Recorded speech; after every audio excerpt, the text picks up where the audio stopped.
All right. So this is the continuation of WASSCE 2018 May-June Physics Paper 2, Question 8C. A car starts from rest and accelerates uniformly for 20 seconds to attain a speed of 25 meters per second.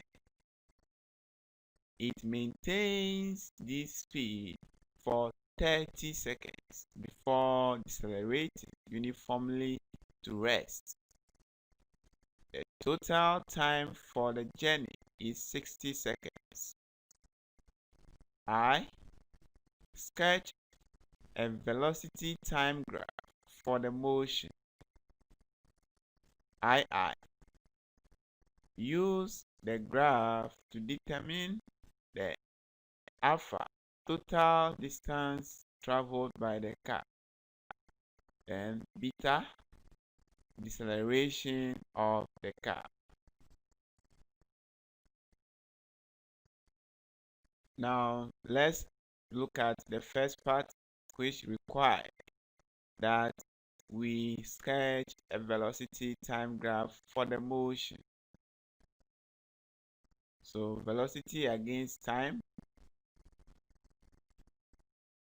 Velocity will be on the vertical axis and time will be on the horizontal axis. So let's draw our axis. So this is how the axis will look like, intersecting at the origin over here. So this is the velocity in meters per second, then time in seconds. So we were told that the car starts from rest. So beginning from here, then it accelerates uniformly for 20 seconds. So let's do that. So moving from 0 meters per second to 25 meters per second. And the time that it took the car was 20 seconds. So it maintains this speed for 30 seconds. So that is a constant acceleration. It maintains this speed for 30 seconds before accelerating uniformly to rest. So for 30 seconds, let's look at that. Maintaining a speed of 25 meters per second means that there's no change in the velocity, or there's no change in the speed. So we are going to get a zero slope, or the acceleration will be zero, will be constant over here. So for a zero slope, we know the line must be a straight line like this. For how long? 30 seconds. So we add the 30 to the 20 to get our current time to be 50 seconds. Now the next thing we are going to do is to decelerate to rest. So decelerate means instead of accelerating, we are going to decelerate to rest. That means we are coming back to our initial position.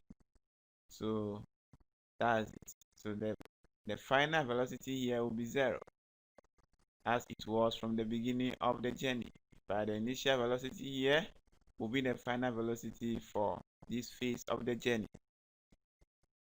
So that is the velocity time graph for you. We're now asked to use the graph to determine the total distance traveled by the car. So let's do that. The I part of the questions 8C is this. So the I part,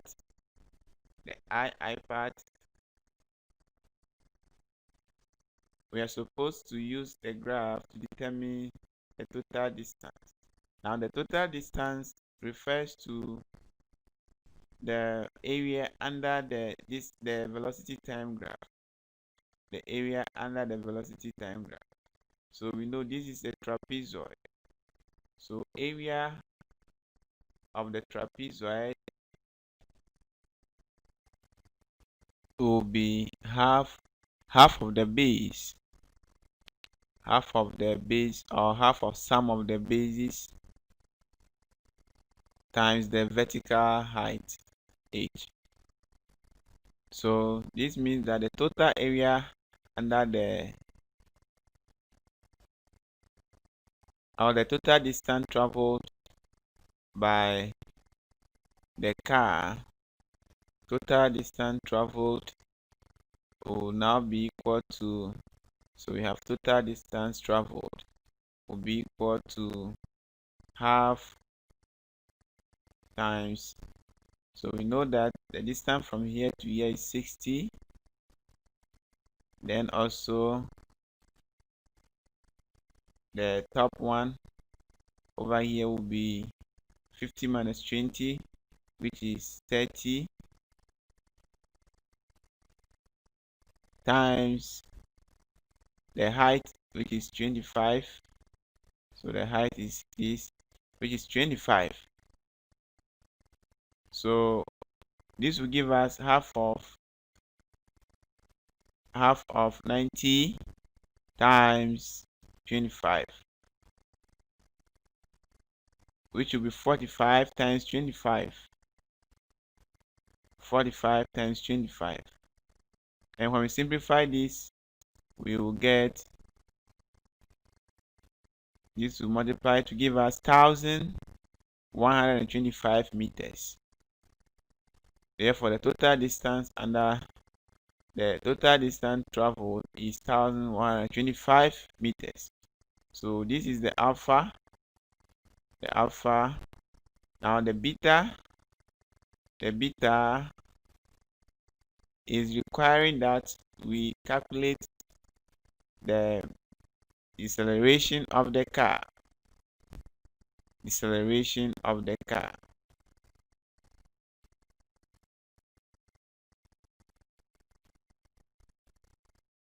So to calculate the deceleration of the car, we need to find the change in velocity over change in time. So the change in velocity here will be 0 minus 25, which is negative 25, but because we are calculating deceleration, it implies negativity already. So deceleration will be 25 over 10, which is 50 minus 60, or 60 minus 50, and that will be equal to 2.5 meters per second squared. So the deceleration is 2.5 meters per second squared.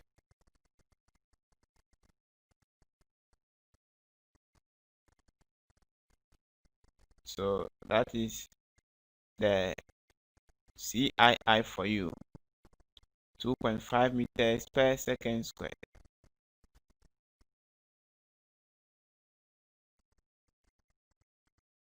Let us now turn to the D part of question 8. The figure here illustrates force extension graph for a stretched spiral spring. Determine the work done on the spring. So we can see on the vertical axis the force in newtons, and on the horizontal axis you can find the extension in centimeters. So we know that the area under the force extension graph will be equal to the work done. The shape of this graph is a triangle, so the work done is equal to the area of a triangle. And we know area of a triangle is half of the base times the vertical height. So the base is 0.5 centimeters, which we must convert to meters by dividing by 100. So we have 0.5 over 100 meters times the height. The height is 12, and this will simplify to 1/4 of 12, which is 3. So 1/4 of 12 is 3 times 10 exponent -2 joules. So that is the work done in joules by the stretch spiral spring. We are on the 9th question. The A part of this question has been divided into 2 aspects. List 2 factors each that affect heat loss by radiation, which is the I, and the II by convection. So we know what radiation means, and we also know what convection means. So which factors affect heat loss by each of these processes? So for the radiation, the factors that affect heat loss by radiation are: 1. The surface area. Surface area as the area covered by the object.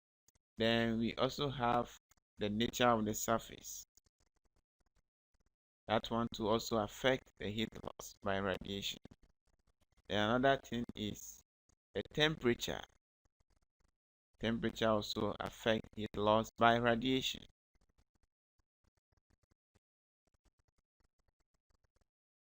Now let's look at that of convection. Factors that affect heat loss by convection include type of fluid. Then another factor is the thermal conductivity of the fluid or heat conductivity of the fluid.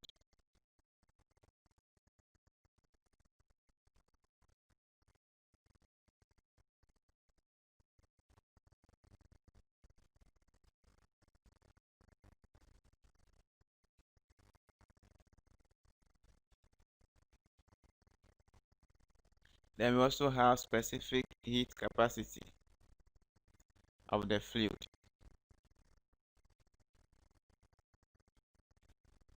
This one to affect heat loss by convection. Then density or viscosity of the fluid. This one to affect heat loss by convection. Then we have the exposed surface area. So all these factors, we've seen it. Any 2 of these will be correct if you list them, and any 2 of these one to be correct.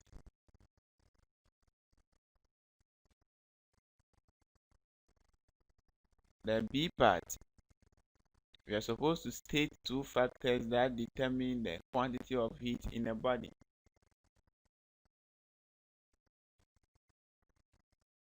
Then also the C aspect, we are supposed to explain the statement: the Versillic latent heat of vaporization of mercury is 2.72 times 10 exponent 5 joules per kilogram.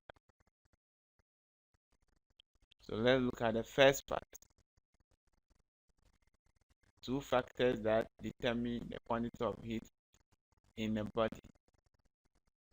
So the first one is heat or thermal capacity. So heat or thermal capacity determine the quantity of heat in a body. Then we also have temperature. So the temperature, we are not referring to the change in temperature. We are referring to temperature. Then mass also affect the quantity or determine the quantity of heat in a body. Now let's look at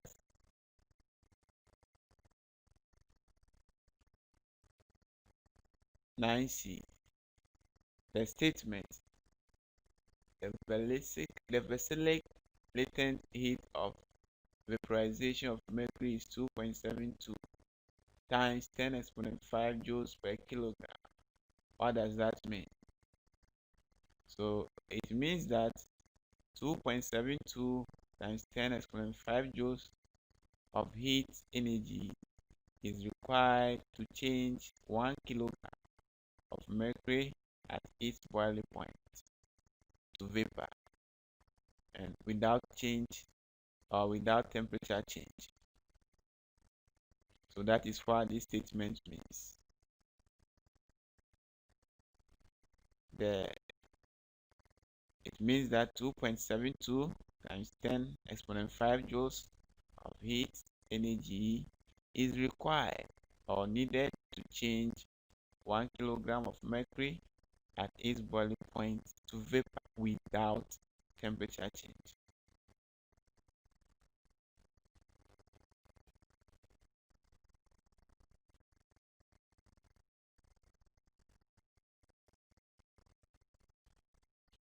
The 9D, a jar of heat capacity 250 joules per kilogram, contains water at 28 degrees Celsius, an electric heater of resistance 35 ohms connected to a 220 volt source used to raise the temperature of the water until it boils at 100 degrees Celsius in 4 minutes. After another 5 minutes, 300 grams of water has evaporated. Assuming no heat is lost due to the surroundings, calculate the I mass of water in the jar before heating. II, specific latent heat of vaporization of steam. So we're given specific heat capacity of water to be equal to 4,200 per kilogram per Kelvin. Now let's tackle the question.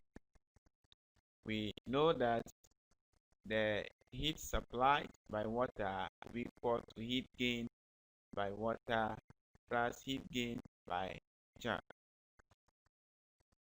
So heat supplied will be equal to heat absorbed. Hence, we can write the equation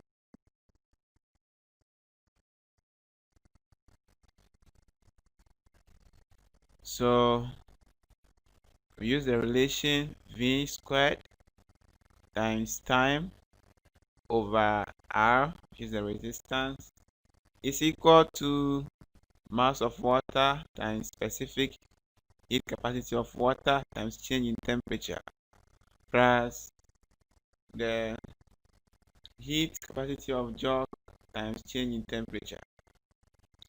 Now we substitute the 220 volts for V to get 220 squared times the time, which is 4 minutes, convert it to seconds by multiplying by 60 all over 35 to be equal to mass of water, which we don't know, times 4,200, which is specific heat capacity, times 100 minus 28, the change in temperature, plus 250 times change in temperature.